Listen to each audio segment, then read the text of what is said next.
ఇదే కదా కథానందలహరి, ఇది కమ్మని కథల లాహిరి, కమ్మని కలల లాహిరి,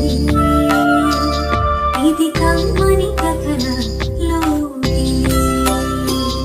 కథానంద లహరి సభ్యులకు నమస్కారం. ఈనాటి కథ నారాయణ నలభీమ పాకం. రచన భువనా గోపీనాథ్. సమర్పణ భువనేశ్వరి గోపీనాథ్. మీకు వంటకు ఏమిటండి సంబంధం? కాఫీ కాచడం కూడా తెలియదు మీరు వంట చేస్తారా? మీకెందుకు ఈ పని? భర్తను నిలదీసింది అన్నపూర్ణ. మగవాళ్ళకి వంట రాదా? నలభీమ పాకం అంటారు కానీ ద్రౌపది పాకమనో దమయంతి పాకమనో విన్నావా ఎప్పుడైనా? ఏం చేసినా మా మగవాళ్ళు చేస్తేనే గ్రేట్. దమయంతి ద్రౌపదిలు మహారాణులు, వాళ్ళెందుకు వండుతారు? పైగా ద్రౌపదికి ఇంచక్కా కృష్ణుడే అక్షయపాత్ర ఇచ్చాడాయే, ఇంకెందుకు వండాలి? పెళ్ళాలు లేక వంటవాళ్ళుగా వెళ్ళారు గనక వండారు. కానీ ఈ నలభీములైనా ఎప్పుడైనా అంతకు ముందు కానీ వెనక కానీ వండారు పెట్టారు అన్నమాట ఉందా? వాళ్ళేదో అవసరానికి చేసుకుంటే అంతోటికే మగాళ్ళకే అన్నీ వచ్చు అన్న గొప్పలు కట్టి పెట్టండి. వంట చేయాలన్న ఆశ ఉంటే బుద్ధిగా ఓపికగా నేర్చుకోండి. వంటింట్లో నా పక్కన నిలిచి సాయం చేస్తూ ఏ వస్తువు ఎక్కడుందో చూసి తెలుసుకోండి. ఏది ముందు ఏది వెనక అనేది అలవాటు చేసుకోండి. అప్పుడు వంటలు మొదలెట్టండి. అంతేగాని లేడికి లేచిందే ముహూర్తం అన్నట్లుగా కాదు. ముందు అప్రెంటిస్షిప్, తర్వాతనే మీకు పర్మిషన్. ఏంటి నీకు నేను అప్రెంటిస్నా? అక్కర్లేదు, టీవీలో చూస్తున్నా కదా, ఆమె దగ్గరే నేర్చుకొని నిన్ను మెప్పిస్తా. నీ నోటితో నువ్వే మెచ్చుకునేలా చేస్తా ఛాలెంజ్ విసిరాడు. దారిమల్ల నారాయణ పాకపర్వం మొదలైంది. సరిగా 12 గంటలకు వచ్చే వంట ప్రోగ్రాంలు అతన్ని బాగానే ఆకట్టుకున్నాయి. ఒక ఛానల్లో ఒక మగ షెఫ్ మసాలాలు దంచి మట్టి పాత్రల్లో మాంసం వండుతుంటే తన ఇంట్లోనే వండుతున్నట్టు మైమర్చిపోతాడు. మరో ఛానల్లో వయ్యారి యాంకర్ ఎవరెవరి వంటిళ్లలోకో వెళ్ళి వాళ్ళు చేసి విచిత్ర వంటలను నాజూగ్గా రుచి చూసి అబ్బా అదిరిపోయింది మీ వంట అంటే నిజమే కాబోలు అనుకొని ఏమేమో చూసావా అంటే భార్యామణి ఆహా ఏముందండి అటుకలు ఉప్మానేగా వాళ్ళు చెప్పింది, కాకపోతే అందులో పసుపు, ఉర్లగడ్డలు, వేరుశనగ పొడి, కొబ్బరి, నిమ్మరసం కలిపారు అంతేనా, రేపు చేసుకున్నానులేండి అని తేల్చేసేది. ఒక్కో మాట స్వీట్ల కార్యక్రమం చూసి ఆహా ఓహో అంటుంటే అన్నపూర్ణ వచ్చి ఎందుకు వెర్రి వంటలు, మీరు స్వీట్లు తినకూడదని డాక్టర్ చెప్పలా, అనవసరంగా టెంప్ట్ కాకండి అని ఛానల్ మార్చేసేది. అదేం కర్మ, ఆ ఆకలి సమయంలో ఎటు తిప్పినా తిండిగోలే. వాడెవడో రోడ్డు పక్కన బండ్లలోనివి అతి రుచిగా ఉంటాయని చెప్పుకుంటూ వాటిని తినటం, దుమ్ము ధూళి టీవీలో కనబడవు కాబట్టి వాడితో పాటు నారాయణ లొట్టలేయటం.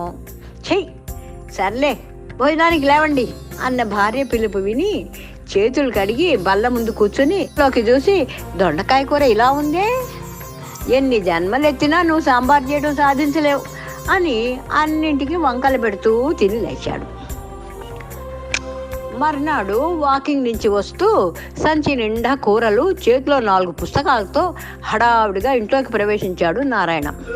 అన్నం అన్నం అని అతని అరుపు లాంటి పిలుపులకు విసుక్కుంటూ చేతులు తుడుచుకుంటూ వంటింట్లోంచి వచ్చింది అన్నపూర్ణ.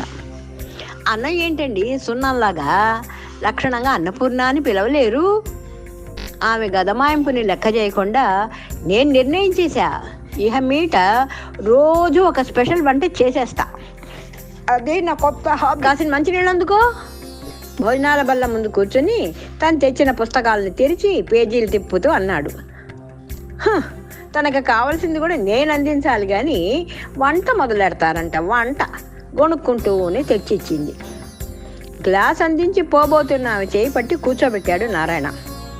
ఇందులో ఎన్ని రకాల వంటలు ఉన్నాయో చూడు, ఈ రోజుకి వంట అయిపోవచ్చింది బాబు. అయితేనే నువ్వు చేసే వంకాయ కూర, దోసకాయ పప్పు ఎప్పుడు ఉండేవేగా.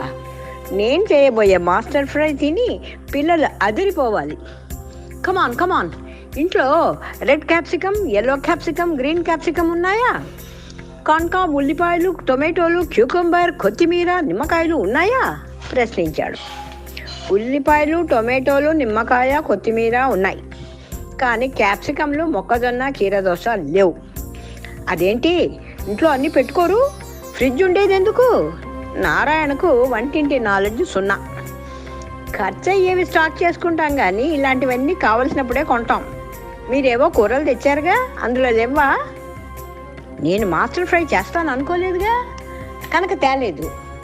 అదే మరి, కావలసినప్పుడే తెస్తాం. చేస్తున్న పని ఆపి స్టవ్ కట్టేసి మెట్లు దిగింది అన్నపూర్ణ. లక్కీగా కూరల కొట్లు అన్నీ దొరికినాయి. 10 నిమిషాల్లో మాస్టర్ ఫ్రై హడావిడి మొదలైంది. ఆ రోజు ఆదివారం అయినా ఐటీ కంపెనీలో పనిచేస్తున్న కొడుకు ఆనంద్ 11 గంటలకి వెళ్ళాలన్నాడు. వాడికన్నా చిన్నదైన కూతురు ఆర్తి భోంచేసి ఫ్రెండ్తో సినిమా ప్రోగ్రాం పెట్టుకుంది. ఇంకో గంటలో అన్నీ టేబుల్ మీదకి రావాలి. టైం అప్పుడే 9:30 కావస్తోంది. పిల్లలకి ఇష్టమని దోసకాయ పప్పు, చారు చేసేసింది. ఆనంద్ అడిగాడని వంకాయలు గుత్తికూర చేయటానికి అన్నీ తయారుగా పెట్టుకుంది. అప్పడాలు, వడియాలు వేయించింది. అన్నీ రెడీ అవుతున్నాయంటే ఇప్పుడు ఈ వంటకం ఏమిట్రా బాబో అనుకుంటూ వంకాయలలో నువ్వుల పొడి కూరటం మొదలుపెట్టింది. హలో, ఇంట్లో క్యారెట్ ఉందా? ఫ్రిడ్జ్లో ఉండాలి చూడండి, నాకు చేతిలో ఖాళీ లేవు సమాధానం ఇచ్చింది. నారాయణ ఫ్రిడ్జ్ తెరిచి కూరలార నుంచి 2 క్యారెట్లను తీశాడు. ఛీ, ఇవేంటి ఫ్రెష్గా లేవు, వంగిపోతున్నాయి విసుక్కున్నాడు. మొన్ననే తెచ్చానండి, లేతవి గనక వంగిపోతున్నాయి. దీన్ని నేను వాడలేను, నువ్వే కోసి ఇయ్యి చూద్దాం. సర్లేండి, నా పని అయిన తర్వాత కట్ చేస్తాలే. గుమ్మంలోకి తొంగి చూసిన ఆర్తి, వంట అయిందా అమ్మా, టైం అవుతోంది అన్నది.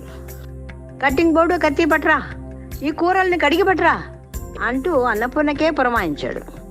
కూర కలయబెడుతున్నదల్లా అది ముగించి క్యాప్సికంలను కడగడానికి తీసుకెళ్ళింది. చిచి, ఈ కటింగ్ బోర్డు ఏమిటి ఇలా ఉంది, కడగవా ఎప్పుడు?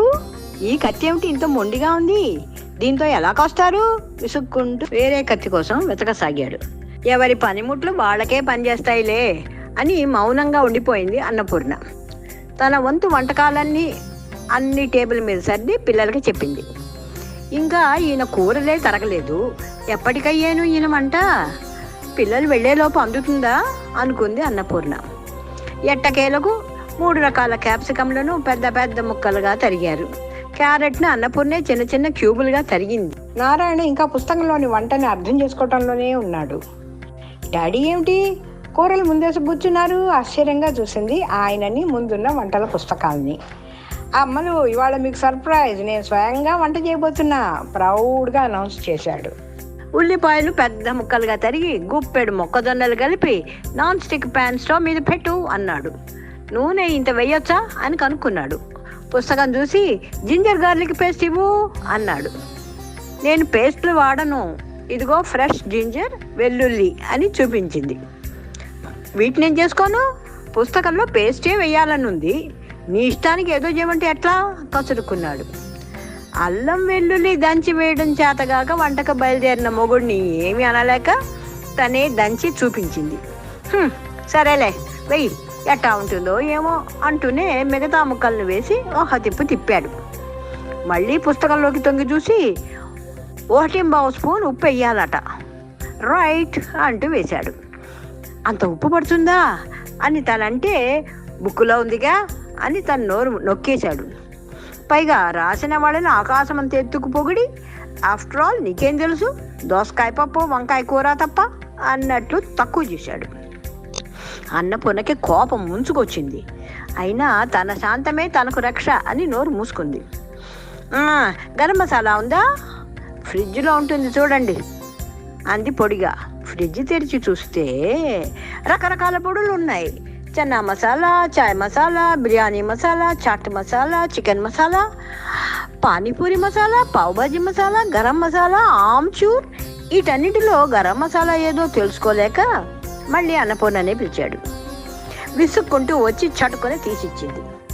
ఇంతలో మాస్టర్ ఫ్రై అడుగంటే ప్రమాదం సంభవించింది. చా అంతా నీ వల్లే అని విసుగుతో తప్పు ఆమె మీదకే నెట్టేశాడు. కావలసినవన్నీ తీసి పెట్టుకోకుండా వంట ఏమిటండి అసలు? ఇంతకీ అందులో జీలకర్ర వేయమని ఉంది, వేశారా? ఏది, నువ్వు తోచనిస్తేగా.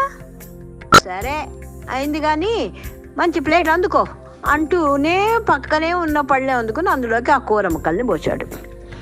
అయ్యో, అది దేవుడి పళ్ళెమండి, అందులో పోస్తారేంటి?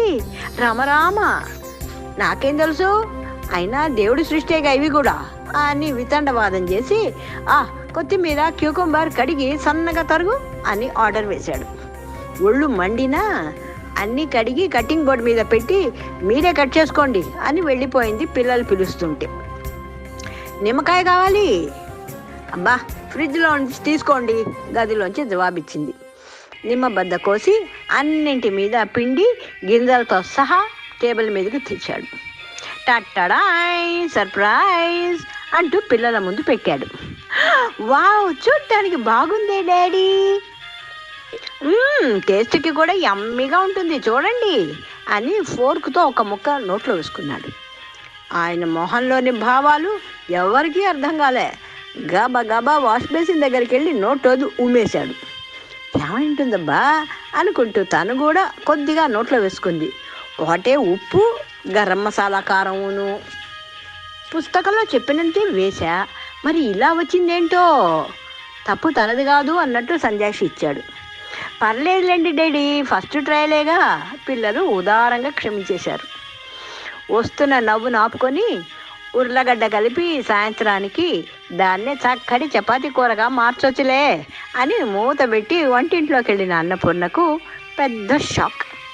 కొత్తిమీర కాడలు, కుకుంబర్ తొక్కలు చెల్లా చెదురుగా నీకోసమే ఎదురు చేస్తున్నాం అన్నట్లుగా పడి ఉన్నాయి.